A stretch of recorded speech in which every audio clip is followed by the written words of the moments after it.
Eu queria lembrar a vocês aqui a frase que eu já citei várias vezes, do Hugo von Hofmannsthal, o poeta austríaco, que diz que nada está na política de um país que primeiro não esteja na sua literatura. É evidente que a literatura aqui tem que ser entendida em sentido amplo, né, abarcando todas as produções escritas da alta cultura. É ali que você vai ver, vamos dizer, a raiz de todos os movimentos, de todas as correntes históricas que acabam, vamos dizer, se materializando e ocupando um espaço público e determinando o curso dos acontecimentos. Como, em geral, os analistas políticos, e sobretudo os políticos profissionais, líderes empresariais, etc., etc., não têm cultura suficiente para acompanhar isso, então eles não conseguem perceber qual é a linha causal por onde as coisas vêm. A gente pode antecipar, através da investigação da alta cultura, você pode antecipar com 70, 80 anos de antecedência o que vai acontecer na política e na sociedade em geral. Quer dizer, a força decisória dos debates entre filósofos é uma coisa que, para o cidadão comum, para o homem sem cultura, é uma coisa inimaginável. Mas que, na verdade, é uma coisa muito simples. Ninguém pode fazer aquilo que ele não consegue pensar. E ninguém consegue pensar aquilo que ele não tem instrumentos linguísticos, lógicos e técnicos para pensar. Quem forja esses instrumentos são exatamente os filósofos, né? E também os escritores, quer dizer, criam os instrumentos linguísticos e instrumentos cognitivos que abrem possibilidades. Essas possibilidades podem ser, às vezes, coisas muito promissoras, mas também podem ser possibilidades abissais. Várias dessas possibilidades abissais foram abertas por esses filósofos que nós viemos estudando nos últimos dias, né, com base no texto do Dardo Scavino, que é, eu acho, um primor de apresentação disso. Quer dizer, embora ele goste de tudo isso, né, e não perceba o caráter catastrófico da coisa, ele apresenta a sequência de desenvolvimento de certas correntes filosóficas de maneira muito bem organizada. Por exemplo, quando nós vemos esse dia discutindo com alguns amigos meus essa questão, vamos dizer, da educação no Brasil e no mundo, onde se tornou praticamente impossível ensinar crianças a ler. E nós podemos rastrear a origem disto, a origem deste fenômeno, não só nas teorias e métodos educacionais que foram postos em circulação desde uns 50 anos, mais ou menos, mas nas suas raízes mais remotas no pensamento filosófico, sem o qual esses métodos jamais teriam podido emergir. Quer dizer, métodos e práticas educacionais não surgem do nada. Quer dizer, você tem que ter um anteparo cultural, você tem que ter um terreno culturalmente preparado para isso. Então você rastreia as discussões entre filósofos e você vai ver qual é a desgraça daqui a 50 anos, 100 anos. Aí, por exemplo, se você medir as consequências políticos sociais, jurídicas, educacionais, do kantismo, é um negócio em que não acaba mais. Kant lançou uma semente, aquilo foi criando porcaria, e não acaba mais. Por quê? Kant cria uma moldura cognitiva da qual as pessoas não conseguem sair. Quer dizer, Ortega y Gasset ele falava da jaula kantiana, ele foi prisioneiro da jaula kantiana durante muitas décadas, né? Esta jaula é como se fosse, vamos dizer, uma pegadinha mental. Né? Sempre que eu leio Kant, eu me lembro da parte da Divina Comédia, em que o Dante ouve o diabo fazendo umas explicações e o diabo diz para ele: forse tu não pensava que eu lógico fosse. Quer dizer, você não sabia que eu também era um lógico, um praticante, um conhecedor da ciência da lógica. Né? O diabo é um conhecedor da ciência da lógica muito melhor do que nós. Tá certo? Então ele é capaz de fazer certas pegadinhas das quais você não consegue sair verbalmente. Ainda que, digamos, existencialmente, até intuitivamente, você sabe que aquilo está errado, que ele é falso, você não sabe como sair. Né? E, evidentemente, todos os obstáculos criados pelo kantismo ao conhecimento da realidade objetiva, eles se impuseram de tal modo que ainda não pararam de desencadear consequências filosóficas. Algumas dessas foram as que nós viemos estudando. Derrida, Wittgenstein, Richard Roth e outros. Do ponto de vista das consequências que isso teve para a educação, nós podemos destacar, sobretudo, a ideia do Wittgenstein, que se impregnou pelo mundo inteiro daquilo que ele chama jogos de linguagem. Ele diz o seguinte, que, em geral, as filosofias da linguagem e a lógica, sobretudo a lógica de Frege, está baseada numa concepção na qual o referente da linguagem é algo do mundo exterior, um objeto do mundo exterior.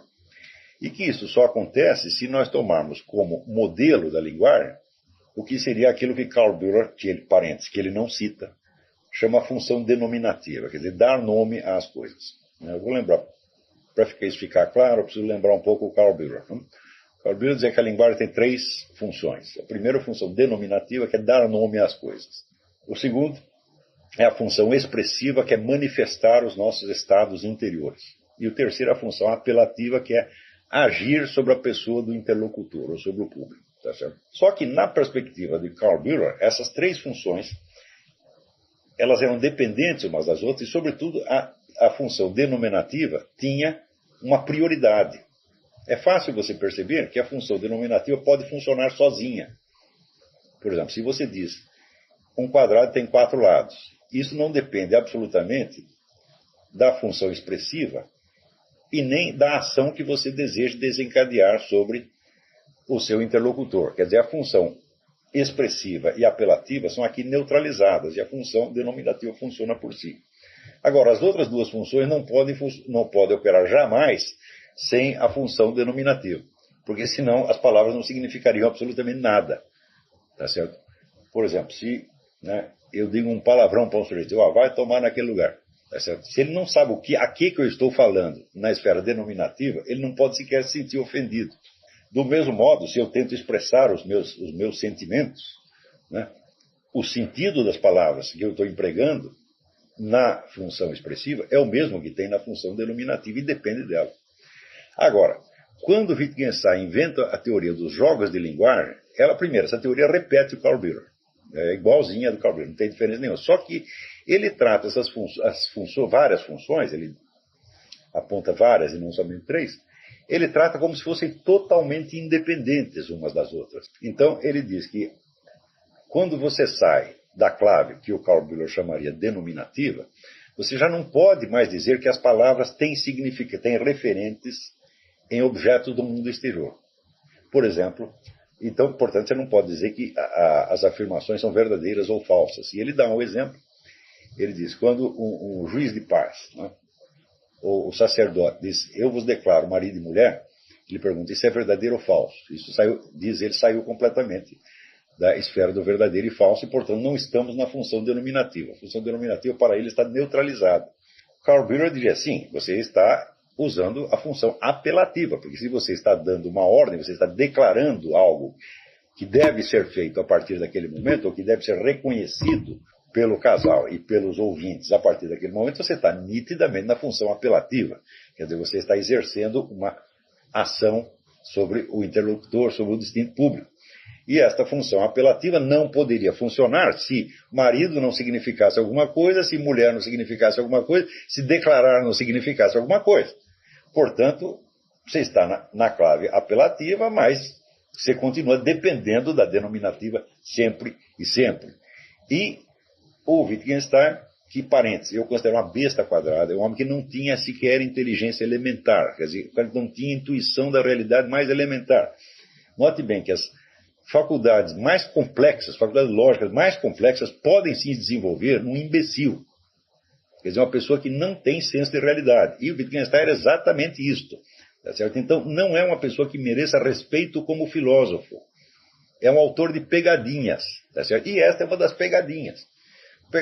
Existem vários jogos de linguagem, tá certo? E vários deles você não tem referência ao mundo objetivo. Tá certo? Então você está fora da clave denominativa. Você jamais pode sair da clave denominativa, porque se não há um referente externo, também não pode haver nem expressão de estados interiores e nem ação sobre o interlocutor. Então, um exemplo, que aliás o próprio Dardo Scavino ele dá aqui no livro, ele diz o seguinte, por exemplo, se um jornalista escreve, o ministro tal é psicótico, então ele diz, o ministro não acusará o jornalista de ter mentido, mas de tê-lo insultado. Ora, pelo critério antigo, no critério tradicional, você dizer que um psicótico é psicótico não é ofensa, na verdade. Está apenas dizendo a verdade. Tanto que em todas as legislações do mundo existe uma exceção da verdade. Por exemplo, o Índio da Costa diz que o PT tem ligações com as Farc, o PT o processa, ele chega lá, mostra as ligações, pronto, acabou, isso chama-se exceção da verdade.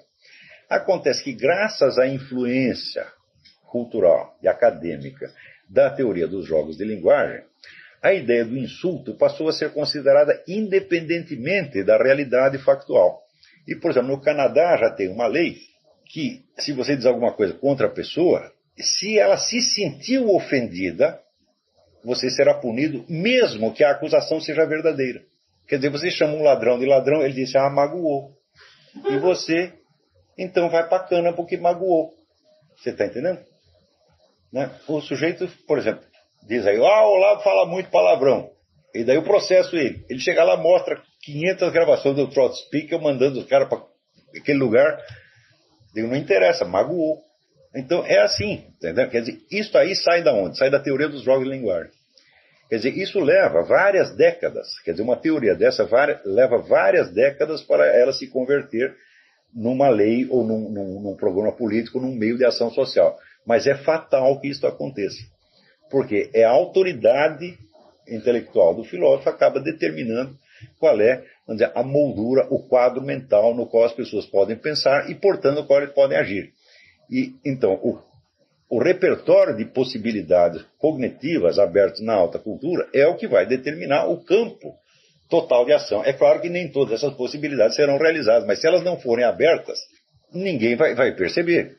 Quer dizer, a função exatamente da alta cultura é abrir essas possibilidades, tá certo? Algumas delas, como eles podem ser benéficas, podem ser promissoras, e outras podem ser infernais e abissais. Esta, evidentemente, é abissal, porque a coisa passa a ser crime não pela materialidade do ato, não pela intenção, e não pela veracidade ou falsidade do que você disse, mas pela reação da suposta vítima. Então, isso aqui, por exemplo, nos Estados Unidos já funciona para crimes de estupro, que aqui eles chamam rape. Né? Até aqui tem um conceito elástico chamado rape, que abrange tudo, desde sedução, quer dizer, você prometeu que ia casar com a mulher, transou com ela, e depois não casou, isso é rape. E você encosta um revólver na cabeça dela e diz, dá para mim, senão eu te mato, também é rape. Eu já acho uma coisa muito engraçada isso, né? Quer dizer, não tem a fineza de outras legislações que são um pouco mais sutis. Então, você vai ver que o critério, esse conceito de rape, se aplica simplesmente ao caso em que a mulher não gostou de transar com você. Quer dizer, não depende mais do ato, depende de como ela se sentiu. Ela se sentiu constrangida. Até os primeiros 5 minutos estava bom, depois ficou ruim, foi rape. Então, vira o estupro retroativo. Qual é a origem disso? Jogos de linguagem. Porque você não tem mais o referente objetivo. Tudo passa a depender, então, da reação subjetiva dos interessados. Então, é claro que isso aí é uma institucionalização da injustiça. Vocês devem lembrar o caso do Mike Tyson, né, da moça que foi no quarto de hotel do sujeito, né, para ver o quê? Para ver a coleção de selo. Então, daí transou e depois processou o cara e ele foi para a cana. Né? Então, nesses casos, você não pode sequer alegar a exceção da verdade.